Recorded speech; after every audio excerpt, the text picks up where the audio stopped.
What's good, everybody? This is the Ginsong Era podcast. This is a.K.aye, also known as a.K.aye, SFDC native, representing all my Filipinos out there. What's good? All right. Who's on my left? So I'm Lax the Monk, LAXTHEMONK. I'm Amulit, AMULIT. And we are over here live at Lax the Monk's secret location. Yeah. So, first question. How did you all get your start as artists? Yeah, for me, so I started as a rapper, rapping in Tagalog in my language in Guam, hanging out with the friends, doing a little bit of freestyle battles, and then started making beats when I was in high school. After high school, I studied music production, sound design in San Francisco, and then, started teaching after that, teaching beat making actually.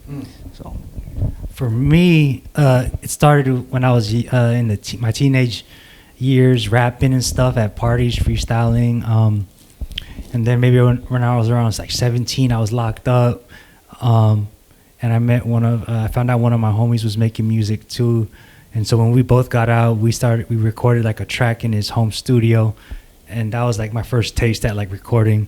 But I didn't follow through with it. I was just always into music. And then by the time, 2021, I was at the Rock the School Bells conference, and then Lax was over there performing. Yeah, shout out to Nate. Shout out to Nate Novato. Man, that was I would say it was even life changing for me. It was one of those pivotal moments, you know what I mean? I was trying to rediscover myself. I always knew I was into music, but once I seen that fire, I was like, "Ooh, shit!" So after the event, I shot you a message. Yeah. I said, "Let's collaborate." You just shot me a whole bunch of fire, and then it lit that spark, and then that was the first EP from there.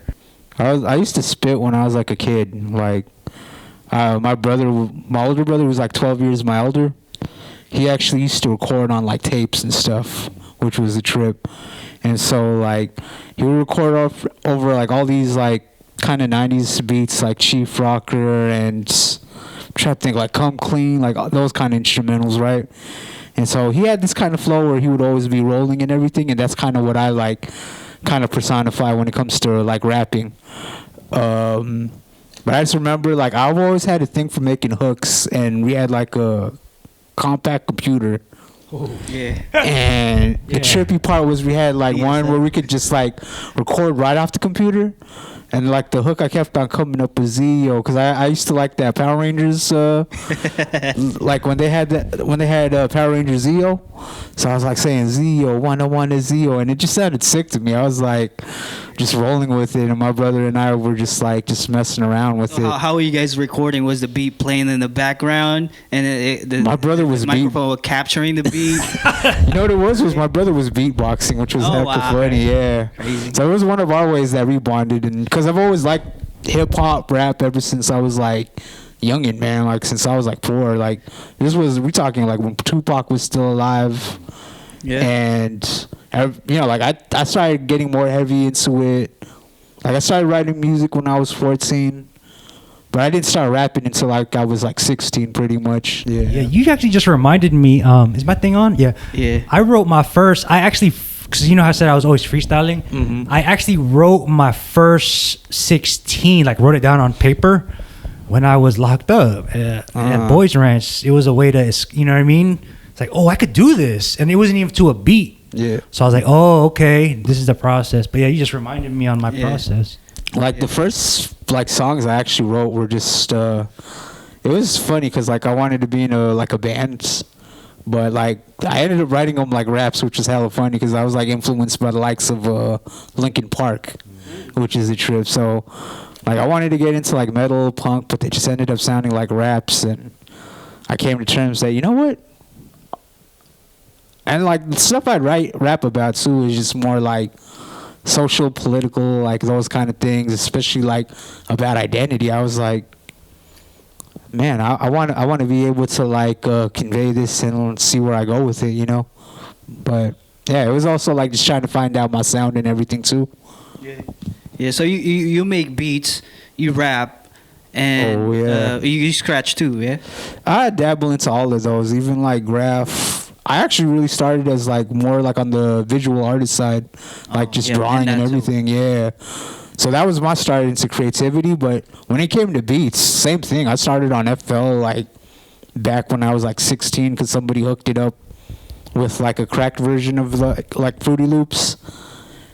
And before that, I used to mess around with keyboards and all that, just to like, cause I've always wanted to make beats, and I would always have these things to like compose with and all that.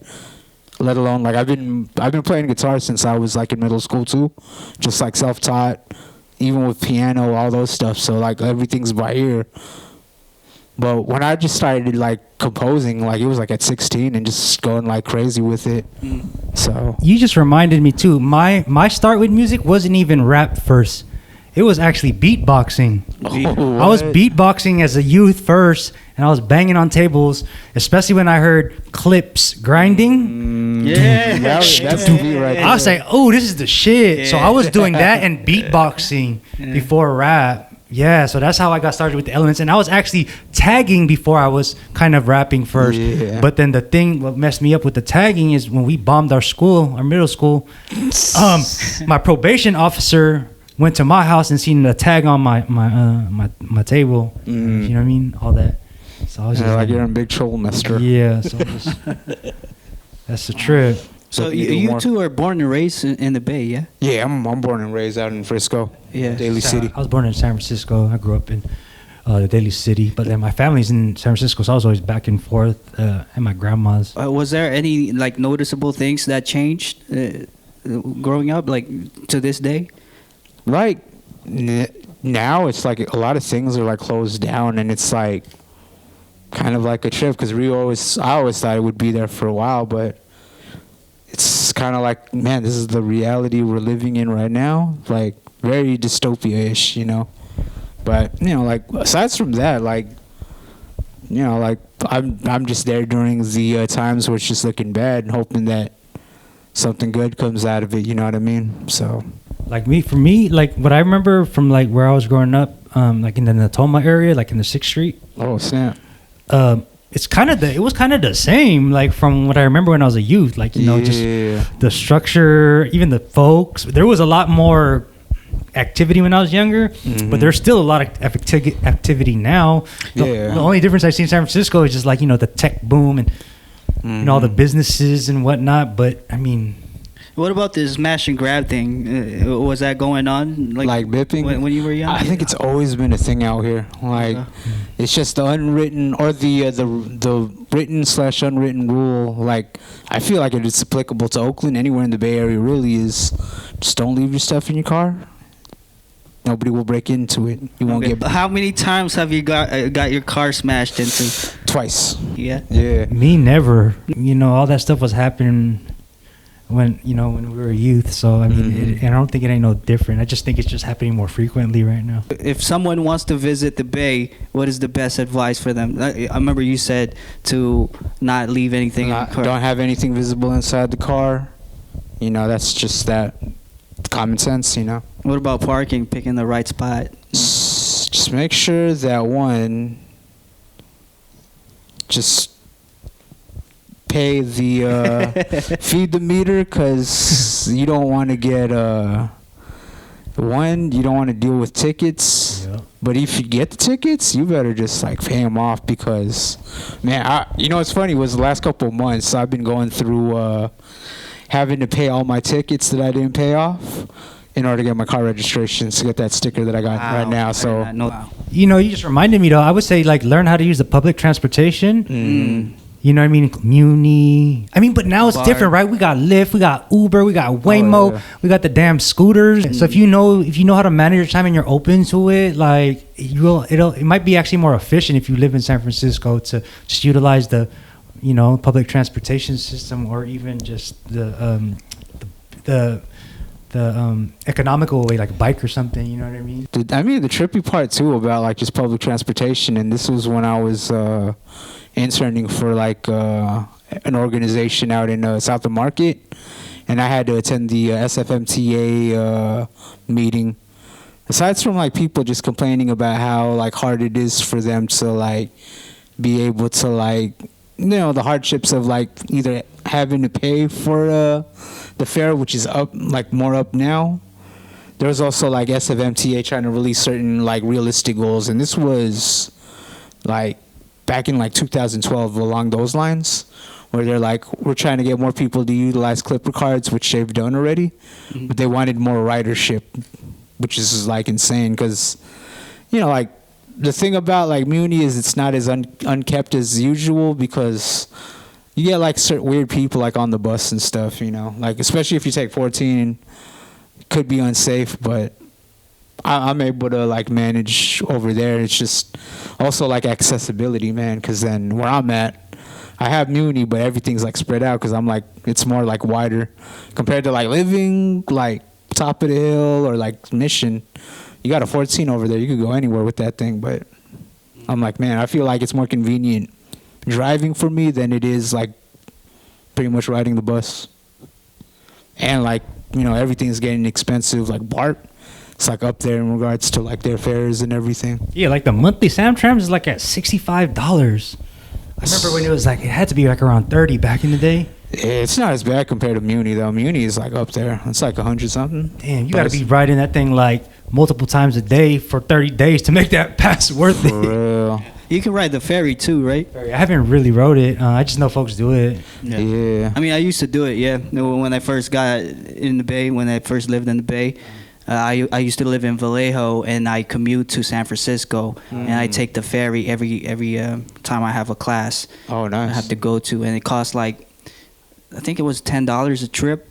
Oh, wow. And the trip is like an hour long. Yeah, let's talk about teaching kids, bro. Like, benefits and like how you got started and all that. Man, you know what? Well, I'll start with how I got started. I was leaving Skyline College. Shout out Dr. Rod Dasmagbois, right? Oh, that's my old teacher. I was on my way out from the Cypher actually ceremony, and I did a piece right there during the ceremony, and then Dr. Rod had seen it, and then we were walking out. It was me, Rod, and Nate. And then Rod was just like, "Hey, you want to apply to be a teacher?" And I was just I was like, okay, let's just do it then. Out of nowhere. Nice. Out of nowhere. Right? Because PEP is it's a learning service learning program. They take teachers like undergraduate, graduate students, or even folks that are in their profession, and then they. And how old are you at this? This was just like about 2 years ago. I was like 34. I'm 36. Okay. Still young. Yeah, still young. But you know what I mean? But for teaching, I felt like, dang, I felt new. I was like, okay. And I applied. I went through that interview process, which was like nerve-wracking because, had a freaking group panel interview with other teachers. When they say imposter syndrome, I was like, oh, shoot. And what's a trip for my lesson plan was about like identity, individual and social identity. And then I used Ruby Ibarra's lyrics to, I forgot for which track, but as part of my lesson to like for us to analyze the lyrics. Which was dope. Man. Yeah, but I felt nervous, dude. There was at one point in the interview where I got so frozen. I was just like, in my head, I was like, dude, I'm just going to tell him I don't want to finish this interview. That's how bad how did your first class go? But the first class was, I was nervous as heck because Rod pulls up in class and he's taking pictures of us. But, you know what I mean? I have a co-teacher. We call it barangay, right? It's just like not myself. It's another person. So that's the dope part, right? You get to teach with someone else. But trying to stick to the lesson plan part and just deliver it is just like, same with rapping. Repetition, yeah. First class felt like a freestyle, basically. That's usually how it is, man. Like, I remember when I was working for like a nonprofit that's very corporate. They had a doctor that worked over there, like a professor, and his thing was like, there's no such thing as winging it. I'm like, pretty much, bro, like, I will rephrase it like this. There's parts where you have to wing it, but you have to have some sort of structure, You just can't fully rely on winging it. It has to go like a little bit of both because there's certain instances when you have a lesson plan that don't work and you're like, either you're going to be flustered and don't know what the heck you're doing, or you might have to jazz it out. It's kind of like, for me, like working as an MC and learning how to work with the crowd and stuff. I don't just go up on there and rap. I also like interact with the crowd. I'll throw call in responses and just like try to be as engaging as I can. And that's how I feel even like in a classroom setting whenever I have to get the kids' attention, be like, all right, you know, that kind of stuff, you know? Yeah, I think it also like how the kids feel the moment they enter the room, right? They Oh, feel yeah. they look tired. They don't want to talk. Maybe you could. That's when you kind of like have to change things up a little bit. Oh, yeah. And improvise. Yeah, you know, like I'll do it just to like, because all right, this is like how I'm paying bills and stuff. But at the end of the day, it's like, do I want to do this forever? No, you know. Yeah, but it also inspires me to want to also like format. How would I even craft my own curriculum and all that, you know? And then I'm with like things that teach like social emotional learning, STEM, all those kind of aspects that I feel are very vital to education. But I just also want to make it something fun for kids where it's like, oh, this is too educational. It's like, true, but the thing is, how else are you going to be able to like kind of one up or like do you know, like just like more of like a professional development, you know? That's what it is at the end of the day, and what we pitch to, you know, people that want to like even just like just invest in us and what we're trying to do for like tomorrow's leaders, you know? Okay. Yeah. I also felt like going back to the question like about teaching. Yeah. It was also like healing for me, like healing my inner child. You know, working with them. In some instances, sometimes it was more of like, damn, this classroom management is getting to me right now, but I gotta keep my composure. And that's where I learned that even though I was passionate about delivering the content, like Filipino American history, and I felt like it was very relevant. Oh yeah. For the 4th and 5th graders, like 9 or 10 years old, it's like, how am I gonna make this digestible for them and keep their attention? You know what I mean? Just as much as it keeps my attention, because it's not all like that stuff is not all that like fun. It's not all friendly. There's a lot of trauma there. So how are we gonna turn this trauma into something that is conducive for the classroom environment? And it's that was one of the difficult parts aside from classroom management. How creative are we going to be with delivering this stuff to them? Here's a good question. Like, what's so rewarding about teaching? Oh, when they're participating and they're engaging, that's the part when you see them like talking with each other and they're like excited, even if they're like talking over one another. When they're like, you feel the energy's high, and even if the lesson plan don't go its way, but they're all participating and like, you know, working engaged together. Yeah. Then you're like, oh yeah, that's the healing part too. That's when I feel like I'm healing my inner child, because and that shit wasn't happening when I was that age. Nah. Nor were they trying to tell me about Filipino American history back in at that time. Oh yeah, You know and what I'm saying? it's a trip that like, you know, a lot of kids get access to that kind of knowledge. Even when I like it was weird. I had to read books to like 4th and 5th graders, which I kind of found weird, because they're like, you know, like, okay guys, it's story time. They're like, collectively they're like, we don't want to, you know, read to us and all that. I'm like, I get it, you know, like you guys aren't like little 5-6 years olds, you're big kids, you know. But yeah, for me, I think the most rewarding part is like, you know, I'm helping these kids explore and find what they're good at.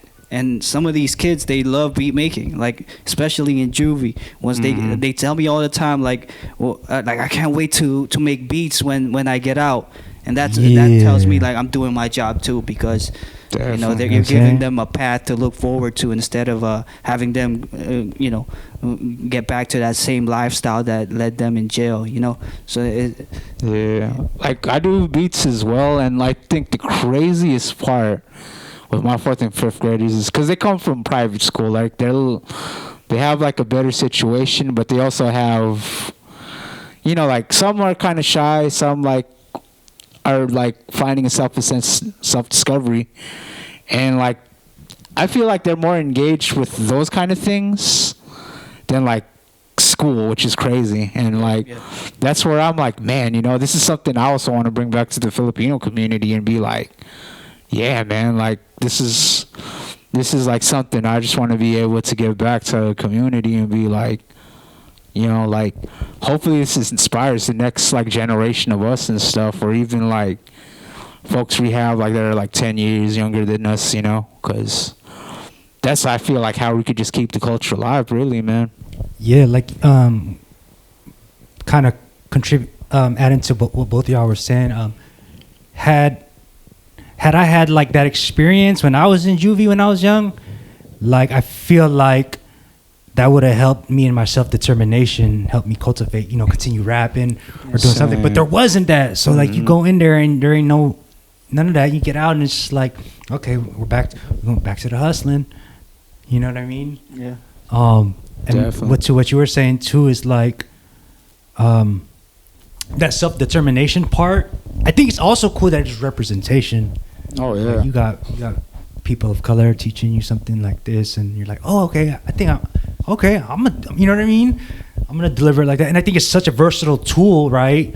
Yes, it's beat making, but like we can add other stuff in there, like what I mean? Relationship building, Yeah. team chemistry, Right. group projects. Yeah, and I mean, it also goes with the sounds. Like when you're using certain instruments and sounds, and you could bring in the cultural aspect to it. Where do these instruments? Where do these instruments originate from? Or like, what's the history behind it? Oh, and then bring all the historical context in it, and then you could turn it to a history lesson and make it digestible for them. You know what I mean? Sick. Yeah, I You know like what the way I'm you saying? put it. Yeah. Yeah. Well, actually, you know what we haven't covered yet is actually how we met, actually, which is a trip. Oh yeah. How we met. Okay. Yeah, so I know that was It's what gonna be a triangle story, right? When we met, I was like, after we did the first EP, I was like, "Yo, you know any other Phil Am rappers I want to collaborate with?" Yeah, and you said the only person that popped in your mind was Okay, so I Cat. met you first. Yeah. Yeah. Then I started following you on Instagram. Yeah, that's Oh, right. yeah. Because I remember Lake Merritt. We did a little show at Lake Merritt. Yeah, we did like the beat cipher with Elliot and Today's Future Sound, and yeah, like it was funny too, cause like when I first met you, I thought you were Dex Beats from LMNOP, because he does the same thing. He does the finger drumming with that kind of same intensity, and I was like, Dex Beat. yeah, I still R.I.P. have Dex your hat, Beats, bro. yeah. I have his hat still. Oh man, oh what? Yeah. It's somewhere over there, yeah. But yeah, no, like I was like, oh shoot, and then I was like, Lax the Monk, okay, yeah. Cause he was, I was like doing a live set off my iPad. He was on the MPC. It was good times, man. Hey, from a mile away, bro, I already knew you were Filipino. You know why? Because of the nose, man. Oh yeah, that's how you could tell, man. Yo.